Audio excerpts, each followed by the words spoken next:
அனைவருக்கும் வணக்கம். Sustainable future, அதாவது பப்ளிக் டிரான்சிட் தான் நமக்கு அடுத்த நீடித்த நிலைத்த எதிர்காலத்திற்கு உதவுகிறது அப்படிங்கிற தலைப்பில் நான் சொல்கிறேன். Rethinking transit today to move the world better tomorrow. நாளைக்கு வந்து உலகம் நல்லா மூவ் பண்ணணும்னா நம்ம இப்போ இருக்கிற டிரான்ஸ்போர்ட்டை ரீதிங்க் பண்ணணும் அப்படிங்கிறது தான்.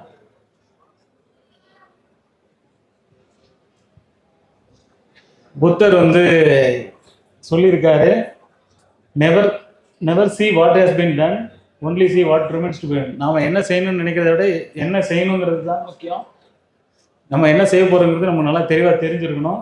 நம்ம மாற்றத்தை விரும்பணும்னா நாம் என்ன மாற்றணுங்கிறது தான் காந்தி சொன்னார். அடுத்தது இன்வெஸ்ட் பண்ணிகிட்டே இருக்கணும். அறிவாக இருந்தாலும் சரி, அதை பணமாக இருந்தாலும் சரி, இன்வெஸ்ட் பண்ணிகிட்டே இருக்கணும். அப்போ தான் அது ஒரு நாள் நல்ல ரிசல்ட்டை கொடுக்கும். நாம் நமக்குள்ள மாற்றத்தை உருவாக்காமல் எந்த விதமான மொபைல் டிரான்ஸ்போர்ட்டில் நமக்குள்ள ஃபைனான்ஸாக இருந்தாலும் சரி, நம்மளுடைய சிந்தனையிலையும் சரி, அதை டிசைன்லேயும் சரி, அதுக்கான மாற்றத்தை கொண்டு வராமல் நம்ம டிரான்ஸ்போர்ட்டில் எந்த இதுவும் பண்ண முடியாது. முதல்ல மாற்றம் நம்மகிட்ட வரணும் அப்படிங்கிறது. பொதுவாக போக்குவரத்தை பொறுத்த வரைக்கும் அனைவரும் நம்ம எல்லாம் நினைக்கிறோம், ரொம்ப எல்லாரும் பொல்யூஷன் வருது, அதனால நெகட்டிவ், நமக்குள்ளே நம்ம ஒரு பெரிய தாழ்வு உணர்வை நினச்சிட்டு இருக்கோம். அதுவும் டிஸ்கிரிமினேஷனுங்கிறது பார்த்தீங்கன்னா கவர்மெண்ட்டில் பார்த்தீங்கன்னா டிரான்ஸ்போர்ட்னா கொஞ்சம் ஒதுக்கி வைப்பாங்க. மற்றபடி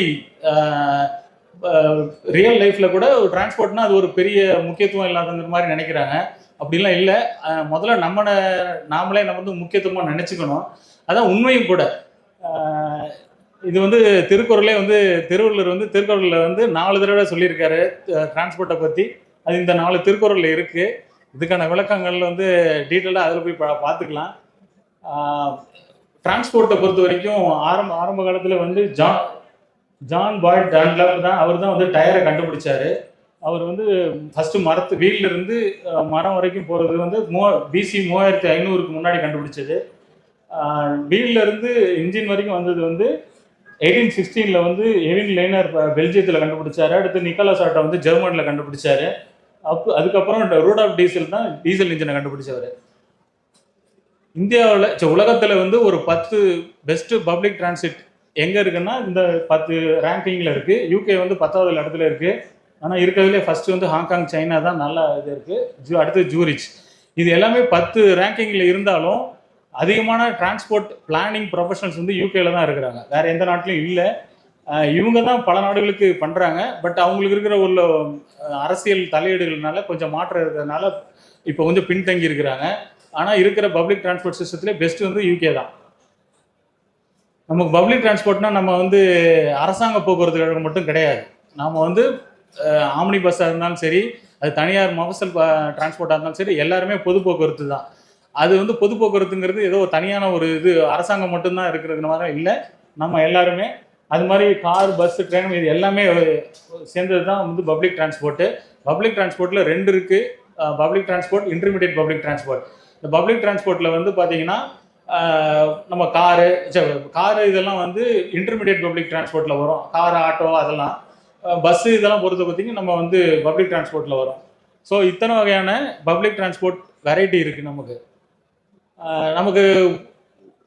யுனைடெட் நேஷன் 2030 இந்த கோல்ஸ் எல்லாம் நம்ம அச்சீவ் பண்ணணும்னு சொல்லியிருக்காங்க. ஒவ்வொன்றுக்கும் ஒவ்வொரு டார்கெட்ஸ் இருக்குது. இந்த டார்கெட்ஸ் எல்லாம் நம்ம அச்சீவ் பண்ணாதான், அதாவது 2050 இந்த 0 எமிஷன், இந்த 0 ஆக்சிடென்ட்டு, இதுக்கெல்லாம் இலக்கு இதில் தான் இருக்குது. இந்த இலக்கை நம்ம அச்சீவ் பண்ணணும்னு சொல்லி உலக அரசாங்கங்கள் எல்லாம் இதை கூடி தீர்மானம் பண்ண இலக்கு தான். இந்த 17 இலக்கில் 16 இலக்குமே அடையணும்னா போக்குவரத்துங்கிற ஒரு விஷயம் அவங்களுக்கு கண்டிப்பாக தேவைப்படும். இந்த போக்குவரத்து இல்லாமல் எதுவும் பண்ண முடியாது. நம்ம நீர் இல்லாமல் வாழ்ந்துடலாம். சரி, நீர், நிலம், காற்று, இந்த 5 பூதங்கள் எல்லாமே இருக்குது. இதில் அடுத்ததாக 5 பூதங்களுக்கு அப்புறம் வர்றது பார்த்திங்கன்னா விவசாயம், உணவு. அது இல்லாமல் நம்ம வாழ முடியாது. அதேமாதிரி அடுத்தது பொது போக்குவரத்து. நம்ம போக்குவரத்து தான். இது நம்ம கல்வி இல்லாமல் வாழலாம், மருத்துவம் இல்லாமல் வாழலாம். ஆனால் பொது போக்குவரத்தும் உணவும் இல்லாமல் வாழவே முடியாது. அதனால் நம்ம பொது போக்குவரத்துங்கிறதே அவ்வளோ முக்கியம். அன்றாட வாழ்க்கைக்கு அவ்வளோ முக்கியம் நமக்கு.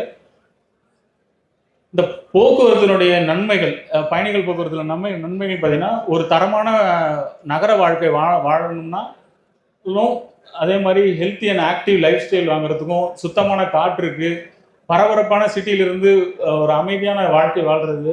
அடுத்தது நம்பர் 1 சேஃப்டி, இன்னோவேஷன், இல்லை எக்கானமி பூஸ்ட் ஆகணும், நாய்ஸ் ரிடக்ஷன் பண்ணுறது, பீப்புளை கனெக்ட் பண்ணுறது, அக்சசபிலிட்டி எப்போ பார்த்தாலும் இருக்கணும். இந்த மாதிரி லோக்கல் ஜாப்பு, இந்த மாதிரி எல்லா விஷயத்துக்கும் பார்த்தீங்கன்னா இந்த 12 பெனிஃபிட் தான் இருக்குது. இந்த பப்ளிக் டிரான்ஸ்போர்ட்டை பெனிஃபிட்டை வந்து 3 வகையாக பிரிக்கலாம். ஒன்று பீப்புள், இன்னொன்று வந்து ப்ராக்ரஸ், இன்னொன்று பிளானட். இது அந்த 12 பெனிஃபிட்டும் இப்படி தான் பிரிஞ்சிருக்கு. இதனால தான் அவங்களுக்கு நம்ம பல விஷயங்களில் நமக்கு நன்மைகள் கிடைக்குது அப்படிங்கிறது அர்த்தம். போக்குவரத்துனால கிடைக்கக்கூடிய நன்மைகள் இதுக்கும் போக்குவரத்து கூடியனால கிடைக்கிற நன்மைகளுக்கும் அந்த சஸ்டைனபிள் டெவலப்மெண்ட் கோல்ஸும் பார்த்தீங்கன்னா எதெல்லாம் மீட் அவுட் ஆகுதுன்னு பார்த்தோம். இதில் எல்லாமே மீட் அவுட் ஆகும். ஒவ்வொரு பெனிஃபிட்ஸ்லையும் பார்த்தீங்கன்னா ஒவ்வொன்றிலையும் கனெக்ட் ஆகும். ஸோ இப்போ கனெக்ட் ஆகாத ஒரே ஒரு வந்து பார்ட்னர்ஷிப் இன் கோல், அந்த 17 கோல் நம்பர் 17 தான் கனெக்ட் ஆகாது. இது எல்லாமே நம்ம 2030க்குள்ளே அச்சீவ் ஆகணும்.